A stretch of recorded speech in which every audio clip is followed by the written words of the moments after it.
সুপ্রিয় দর্শক, আসসালামু আলাইকুম। সবাইকে স্বাগত জানাচ্ছি আজকে গুরুত্বপূর্ণ সংবাদে। প্রথমেই জানিয়ে দিচ্ছি সংবাদ শিরোনাম, পরে বিস্তারিত।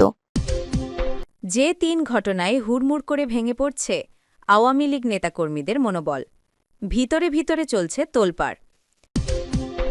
এদিকে সালথায় আধিপত্য নিয়ে বিএনপির দুপক্ষের রক্তক্ষয়ী সংঘর্ষ, আহত শতাধিক। এরপর থাকছে যে কোনো সময় দেশে ফিরতে পারেন তারিক রহমান খোকন। এরপর থাকছে ইমরান খানের সঙ্গে সাক্ষাতে বাধা, পাকিস্তান জুড়ে বিক্ষোভ। শুনছিলেন সংবাদ শিরোনাম, এখন বিস্তারিত। তার আগে ছোট্ট একটি আবেদন, যদি মানবতার প্রতি আপনার বিশ্বাস থাকে, যদি আপনি অন্যায়ের বিপক্ষে দাঁড়াতে চান, তাহলে আজই আমাদের পরিবারের অংশ হন। চ্যানেলটি সাবস্ক্রাইব করুন, কারণ আপনার একটি ক্লিকই হতে পারে নিপীড়িতদের পাশে দাঁড়ানোর শক্তি। আর নিচে কমেন্টে লিখুন, আমরা নীরব নই, আমরা মানবতার পক্ষে।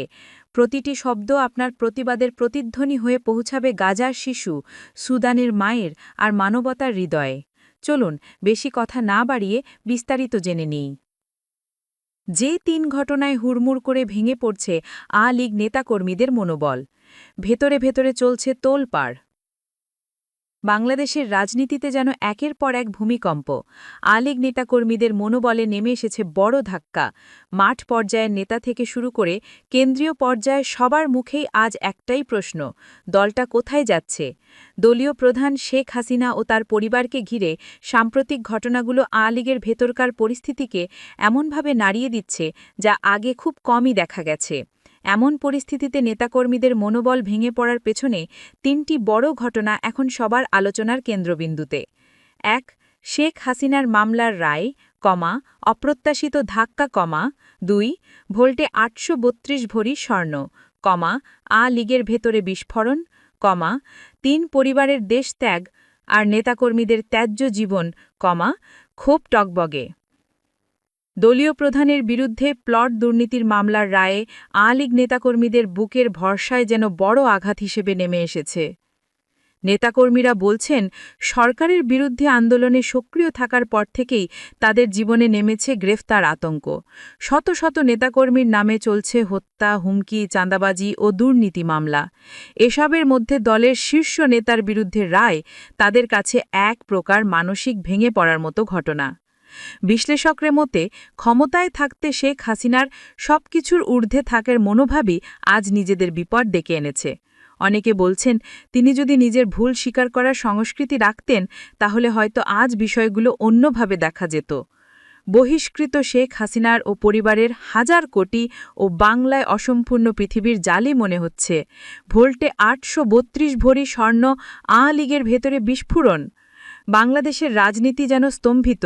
শেখ হাসিনা ও তার পরিবারের সদস্যদের নামে ভোল্টে ৮৩২ ভরি স্বর্ণের খোঁজ পাওয়ার পর আ লীগের ভেতরে তৈরি হয়েছে বিশাল আলোড়ন। তৃণমূলের নেতাকর্মীরা নাখোশ হয়ে বলছেন, বঙ্গবন্ধুর পরিবার কি সত্যিই এত সম্পদ অর্জনের প্রয়োজন ছিল? আরও বড় প্রশ্ন, স্বর্ণ যদি বৈধই হয়, তাহলে তা আয়কর ফাইলে দেখানো হয়নি কেন? টিআইবির নির্বাহী পরিচালক ড.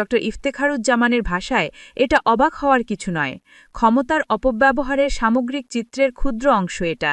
তিনি আরও জানালেন, আরও ৫ থেকে ৬টি মামলায় শেখ হাসিনা ও পরিবারের বিরুদ্ধে আয়কর ফাঁকি, অজানা উৎস থেকে সম্পদ এবং ডকুমেন্ট জালিয়াতির অভিযোগ আছে।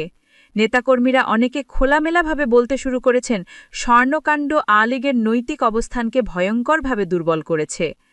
৩. পরিবারের দেশত্যাগ ও নেতাকর্মীদের ত্যায্য জীবন, খুব টগবগে। দলীয় প্রধানের পরিবার নির্বিঘ্নে দেশ ছাড়লেও হাজার হাজার তৃণমূল নেতাকর্মী লুকিয়ে থাকতে বাধ্য হয়েছেন। এ নিয়ে দলের তীব্র ক্ষোভ জমে উঠেছে।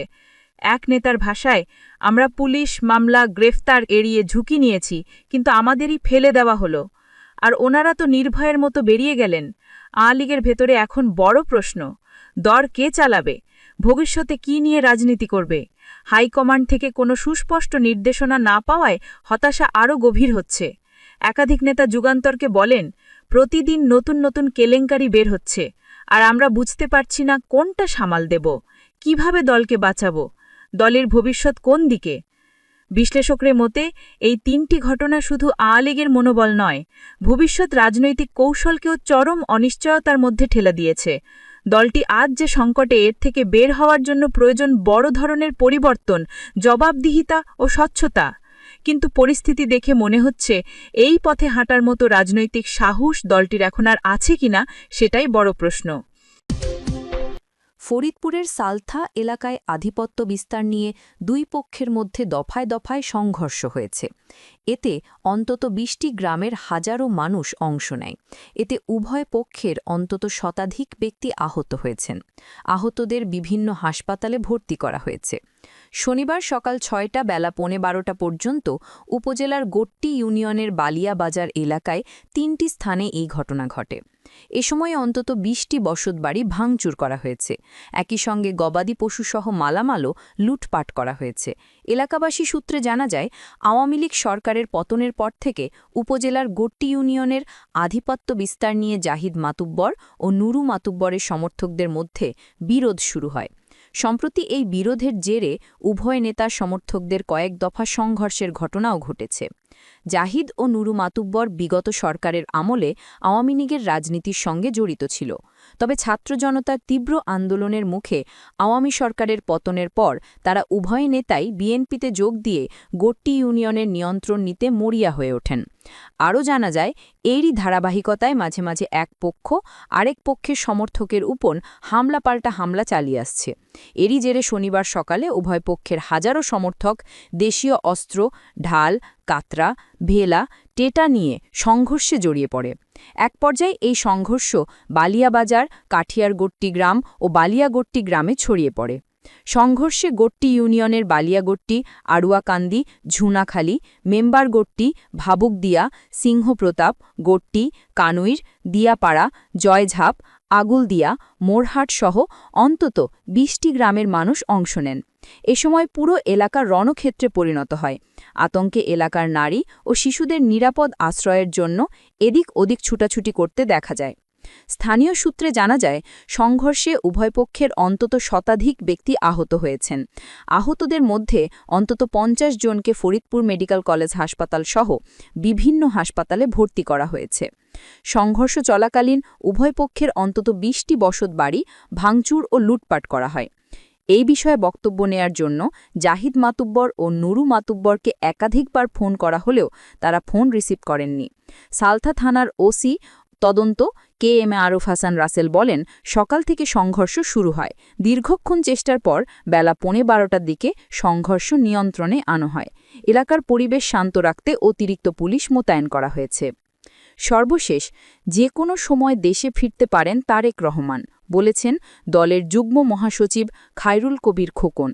বিএনপির ভারপ্রাপ্ত চেয়ারম্যান তারেক রহমান মায়ের পাশে থাকতে যে কোনো সময় দেশে ফিরতে পারেন বলেছেন দলের যুগ্ম মহাসচিব খায়রুল কবির খোকন। শনিবার রাজধানীর এভারকেয়ার হাসপাতালে সাবেক প্রধানমন্ত্রী বেগম খালেদা জিয়াকে দেখতে গিয়ে তিনি এই তথ্য জানান। খোকন জানান, খালেদা জিয়াকে আরও পরীক্ষা নিরীক্ষার জন্য সিসিইউ থেকে অপারেশন থিয়েটারে নেওয়া হয়েছে। তিনি বলেন, মায়ের পাশে থাকতে যে কোনো সময় দেশে ফিরতে পারেন তারেক রহমান। এদিকে জাতীয় নাগরিক পার্টির নেতারা সাবেক প্রধানমন্ত্রীর শারীরিক অবস্থা ক্রিটিক্যাল হলেও স্থিতিশীল আছে বলে জানিয়েছেন। এনসিপির জনষ্ঠ যুগ্ম সদস্য সচিব ডাক্তার তাসনিম জারা বলেন, তিনি সজ্ঞানে আছেন, সজাগ আছেন এবং চিকিৎসকদের নির্দেশনা অনুসরণ করতে পারছেন। দেশবাসীর কাছে আহ্বান থাকবে, খালেদা জিয়ার দ্রুত আরোগ্যের জন্য সবাই দোয়া করবেন। সাবেক সংসদ সদস্য নাজিমুদ্দিন আলম বলেন, বেগম খালেদা জিয়ার শারীরিক অবস্থা এখন পর্যন্ত অপরিবর্তিত। দেশবাসীর কাছে দোয়া চেয়েছেন। এনসিপির দক্ষিণাঞ্চলের মুখ্য সংগঠক হাসনাত আবদুল্লাহ বলেন, সবাই দোয়া করবেন ওনার জন্য, আল্লাহ যেন দ্রুত সুস্থ করে দেন, উনি গণতান্ত্রিক লড়াইয়ের ফল দেখতে পারেন। উল্লেখ্য, বেগম খালেদা জিয়া দীর্ঘদিনের ফুসফুস ও হৃদযন্ত্রের সংক্রমণে শ্বাসকষ্টে ভুগছেন। গত রোববার ৩০শে নভেম্বর তাকে হাসপাতালে ভর্তি করা হয়। অবস্থার অবনতি হলে বৃহস্পতিবার ২৭ নভেম্বর তাকে সিসিইউতে স্থানান্তর করা হয়।